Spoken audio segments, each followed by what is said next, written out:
day, Junior Tuckies, and to anybody else who might be tuning in. Welcome to this grade 10 lesson for English Home Language. We are doing an activity video, we are practicing, and the topic is odes, which is a type of poem. Activity 1 is going to be based off of Ode to a Nightingale. We did the theory on this poem beforehand, and hopefully you have the booklets. So, yeah. You're welcome to pause this video here or go and take a look at the theory, and then you can take a look at the questions. So, activity 1. Okay, activity 1. Answer the following questions based on An Ode to a Nightingale by John Keats. 1.1 states, in line 31, do you think that the speaker is using the words embalmed in darkness in a literal or a figurative way or sense? Give a reason for your answer. Okay, so go and read line 31 again and see what you think.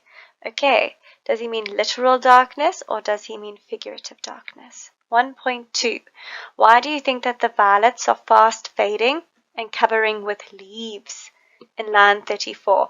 And this is spoiling you a little bit. It's a very long poem, so that's why. But they normally don't give you the line, or they'll just give you the stanza. So that's why it's so good to number the lines, so that it's just easier to work from there. And then you can state lines and whatnot and identify them.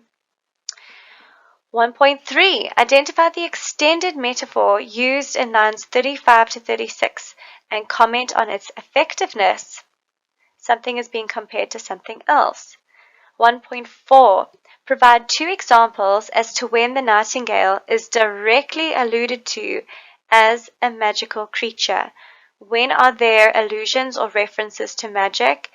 With nightingales, make sure that you explain how the nightingale links to this magic that you are referring to. 1.5. Why are so many exclamation marks used throughout this poem? Give an example and explain its effectiveness. 1.6. How would you describe the tone of this poem? Give a reason for your answer. Okay, good luck. Pause here and, oh gosh, speaking of bird sounds and being wonderful, hardy-daws are flying over me. I do apologize. Here is the memo for activity 1. Answer the following questions based on An Ode to a Nightingale by John Keats. 1.1. Do you think that the speaker is using the words embalmed, aka surrounded, in darkness in a literal or figurative way? Give a reason for your answer. Okay, I'm just going to add these both now. There we go. Okay, so the lines that it is referring to are lines 28 to 30. And it goes, I cannot see what flowers are at my feet, nor what soft incense hangs upon the boughs, but in embalmed darkness, guess each sweet. Okay, so it's saying, that darkness that he's referring to is literal or figurative. Here's the thing, both are correct or incorrect. It's all about how you explain yourself. So the difference between getting 2 marks and getting no marks is determined by your ability to really articulate your thought process and why you believe that your answer is correct. Okay, so it's all about the reason that you give. So if you were to say this darkness that he's surrounded by, embalmed, is literal, you could say, well, literal darkness is night. At nighttime, he's deep in thought and he's got nothing else to do, so he's thinking about the nightingale, and that is why it's talking about darkness. Okay? Or you could say the darkness that the speaker is referring to here has to do with a more figurative sense of the word, meaning heavy, strong, negative emotion. Darkness. She is going through a dark period in her life. You know what I mean? That sort of word association is figurative. Okay, so the poet is using darkness in a figurative sense because the speaker is experiencing very sad, deep, heavy emotion. This can be seen throughout the poem as they wish to exchange their life for that of a nightingale and just run away. Thus, the poet feels surrounded by darkness in a sense that they are surrounded by strong negative emotion. 1.2. Why do you think that the violets are fast fading and covering with leaves in line 34? Okay, well, you could say that let's first read the lines. So you can see the lines over here, line 34, okay? Fast fading violets covered up in leaves, and mid-May's eldest child, the coming musk rose, full of dewy wine. Okay, so why are they covered with leaves? You could say the violets are fading and getting covered with leaves because the seasons are changing. It is becoming autumn or winter, and that is when the leaves fall. So it would make sense for the violets to be covered in leaves because they're often on the ground, and all the leaves are falling off the trees. And they are fading. The flowers fade when it starts to become winter or autumn or when there's a season change. Okay, so that's kind of the line of thought that they were after. They wanted to see on the page, that reasoning. 1.3. Identify the extended metaphor used in lines 35 to 36 and comment on its effectiveness. Okay, so the lines are, and mid-May's eldest child, the coming musk rose, full of dewy wine. Okay, so that's the extended metaphor that they are referring to. Notice, I was going to talk about the alliteration of the M, but not right now. Okay, the rose is being compared to May's eldest child. So that's a very important thing that I just want you to note, guys. When you are talking about metaphors, remember, you are going to say one thing is being compared to another thing. So important that you state that from the get-go. Okay, make it abundantly clear to your marker so that you get that mark straight away. So the rose is being compared to May's eldest child. Boom. Then, this metaphor shows the reader that the rose was the first flower that was born in the month of May. It's the eldest child. This shows the reader that the rose is the child of the month of May because it was this month and its rainfall and temperature enabled the rose to bloom. So in South Africa, September is a beautiful month. I know in Johannesburg and Pretoria, the jacarandas are incredible. So think of it like that, okay? The jacarandas are born in, I think, August, though. So August gives birth to the jacarandas because it's just very temperate and exactly what the flowers need. Okay, so question 1.4 is asking us to provide 2 examples as to when the nightingale is alluded to as a magical creature. Gosh, this happens a lot, and this just sort of highlights the benefits of studying a poem beforehand and knowing exactly what's going on in the poem. Because if you did, you could just say straight away, the nightingale is called a dryad in line 3. That's a tree spirit. And they're openly called an elf, which is a magical creature, in line 52. But there are other answers, but the point is, scene poetry really helps you just articulate your answers and to know exactly what to say to get the marks. Some other examples include their voice is also said to have windows, which are casements, which can open up into different magical worlds, such as a forlorn fairyland, right? That's pretty magical. Pretty sure a magical creature could do that. And if you drink from the Hippocrene fountain, which is a famous fountain from Greek mythology, you are granted magical inspiration.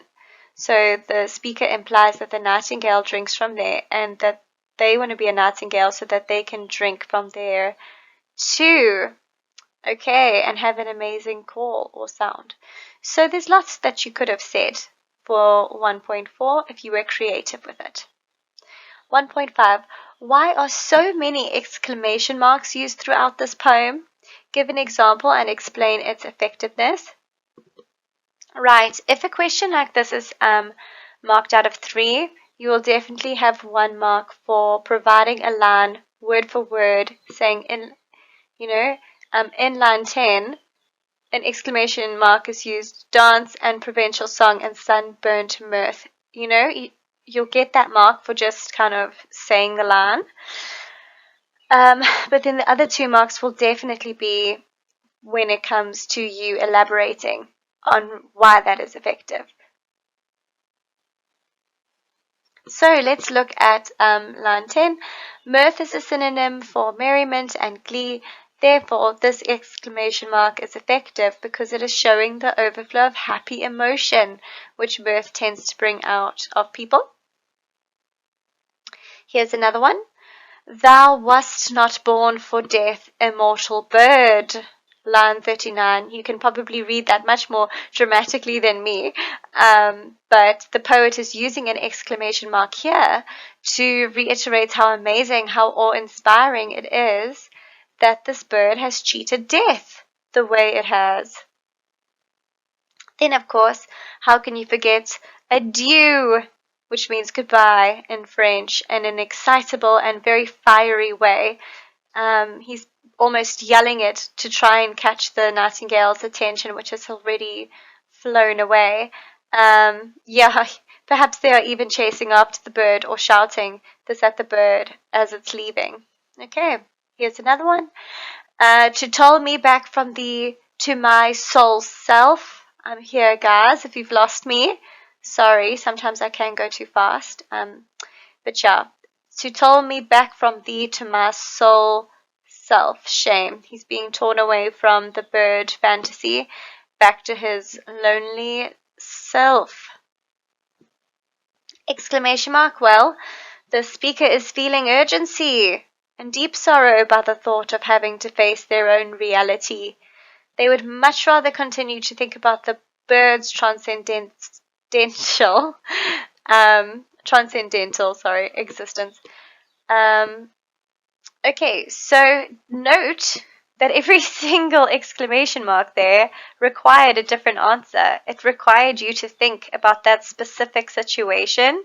You know that exclamation marks indicate a very strong emotion, but you have to elaborate on why in this case, and that's why you've got to go back and read the context around that line and make sure that you've left no stone unturned. 1.6. How would you describe the tone of this poem? Right, the tone is the poet and the speaker's attitude. Okay, so give a reason for that answer. You could have said solemn, contemplative. Contemplate means to think very, very hard. Longing, restless, envious. We will accept any well-reasoned explanation. Okay. You could say envious because the whole time this speaker is wishing to be the bird, the nightingale. Longing, the fact that he says adieu, adieu, and he's getting very upset that he's saying goodbye. He is longing for that. He does say that he fantasizes about it when he's embalmed in darkness, right? Contemplative, definitely some very deep themes here. He's definitely thinking about life, death, and everything in between. Solemn means sad. Okay, so it's all about the way you articulate your answers. I hope that I'm making sense to you there. Okay, so yeah, the ode is poetry. Okay, it's dedicated to praising something specific, in this case, a nightingale. They don't need a specific rhyme scheme. It's a lyric poem. Lyrics are musical words, okay? And the poem's title is normally an ode to, and then the specific subject. So always look at the poem title. It is important. So we have done some seen poetry, and now it is time for us to do some unseen poetry. The poem today is an ode on solitude by Alexander Pope. Let us have a look. Happy the man whose wish and care a few paternal acres bound, content to breathe his native air in his own ground, whose herds with milk, whose fields with bread, whose flocks supply him with attire, whose trees in summer yield him shade, in winter fire. Blessed, who can unconcernedly find hours, days, and years slide soft away, in health of body, peace of mind, quiet by day, sound sleep by night, study and ease, together mixed, sweet recreation, and innocence, which most does please, with meditation. Thus let me live, unseen, unknown, thus unlamented let me die, steal from the world and not a stone tell where I lie. Okay, let us take a look at the questions for the unseen poem. You're welcome to pause here, get out your booklets, follow along, and I will show you the poem again. So, yeah. Activity 2, Unseen Poem. 2.1. What is the rhyme scheme of this poem? 2.2. What type of poem is this? Give 2 reasons for your answer. 2.3. Identify the poetic device used in line 11 and explain its effectiveness. 2.4. Why does the speaker believe that living in solitude is a wonderful concept? Give 2 reasons for your answer and provide evidence from the poem. And 2.5. Why would the speaker not want anything to reveal where he is buried when he dies? Okay. Something I just want to turn your attention to, everybody, is the way you found out rhyme scheme. Okay. Notice, let me get my laser pointer, that I have numbered, okay, down the side of my poem. First thing you do, especially if you've got an unseen poem. Then, if they ask what type of poem is this, you might need to comment on the rhyme scheme. If they ask to just give you the rhyme scheme, things like that, you need to be able to provide it. And so, in order to do the rhyme scheme, you match the word, okay, and the rhyming word next to it. And if it doesn't rhyme, then you change the letter of the alphabet. So care, bound, air, ground, AB, AB. Now, does bread rhyme with ground, air, bound, or care? Nope. So C. Okay. And then attire, same thing, same thing, same thing. Okay, that is rhyme scheme. I just wanted to tell you that because I wasn't sure if you knew such a common question that they ask. Okay, so you're welcome to go back and look at the poem. Please answer these questions before we move along to the memo. Okay, so let's answer these questions. What is the rhyme scheme of this poem? Okay, that is the rhyme scheme. It's basically what you determined when you wrote down the letters down the poem and you matched the rhyming words at the end of the line. Okay. 2.2. What type of poem is this? Give 2 reasons for your answer. Okay, the poem is an ode. You could say the poem is a lyric poem, specifically an ode. I would have loved to have seen ode in there. Okay, we know this because the title states that it is an ode to solitude, which is the name of the poem. Furthermore, the speaker is praising solitude and speaking extremely highly of a particular subject. And does that not just scream ode? So those are the characteristics that I'd really like you to take away from these lessons, okay? Know them so that you can just recycle them when you get asked that question in an exam. 2.3. Identify the poetic device used in line 11 and explain its effectiveness. Slide soft in line 11 is an example of alliteration.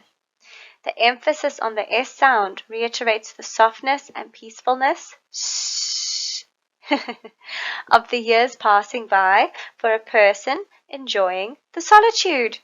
This person really enjoys being alone, you guys. So in 2.4, it asks an excellent question because it really does require analysis from your side and interpretation. So why does the speaker believe that living in solitude, living alone, is a wonderful concept? Give 2 reasons for your answer and provide evidence from the poem.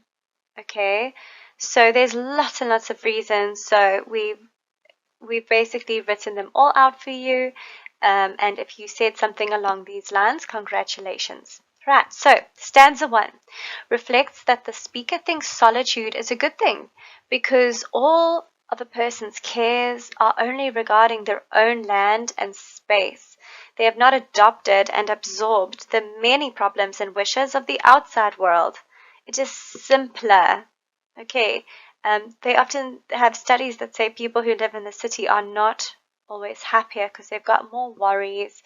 And also, if you read the news all the time and you're involved in the world, it can get you down. Okay, so it's simpler when you're all alone and you're isolated in a way. Okay, this is seen in line 2 when the speaker describes the wishes and cares as bound, so stuck, and the person as happy in line 1. Stanza 2 reflects that the speaker wants a life of solitude when he states that a person in solitude is self-sufficient. They do not need anything from the outside world. They're not greedy because bread, milk, attire, which is clothing, and shade are all provided for them. So they're satisfied with what they have and they lack that thirst or desire for more material possessions. Okay, stanza 3. In stanza 3, the speaker describes the life of solitude as a blessing because they have peace of mind, a healthy body, quiet days, and the years go by gracefully. So if you said any of those, then congratulations. So the years go by gracefully. They're aging very naturally. They're one with nature, one with the earth. They're not so concerned that they're getting wrinkles and vain and trying to fight aging. No, they're happy to age. Okay. In stanza 4, the speaker reflects on the lifestyle of somebody without stress or deadlines. They learn, they sleep, and they do recreational activities very peacefully at their own pace, and it's an enjoyable experience for them. It's not like go, go, go. Do you know what I mean? Someone else's deadlines. And in stanza 5, the speaker describes the death of somebody who has removed themselves from society as unlamented. To lament is to grieve, right? So they won't be mourned, and the speaker thinks that this is a good thing because to lament is to experience great sadness. So they're happy to be born, and they're quite happy to go back into the earth, and they don't want their death to be lamented. Okay. So gosh, you could have said lots. 2.5. Why would the speaker not want anything to reveal where he is buried when he dies? That was quite an interesting line. Let's read it. It's on the right-hand side. Let me get my laser so I can show you. Here we are, guys. Thus let me live, unseen, unknown, thus unlamented, let me die. Steal from the world, and not a stone tell where I lie.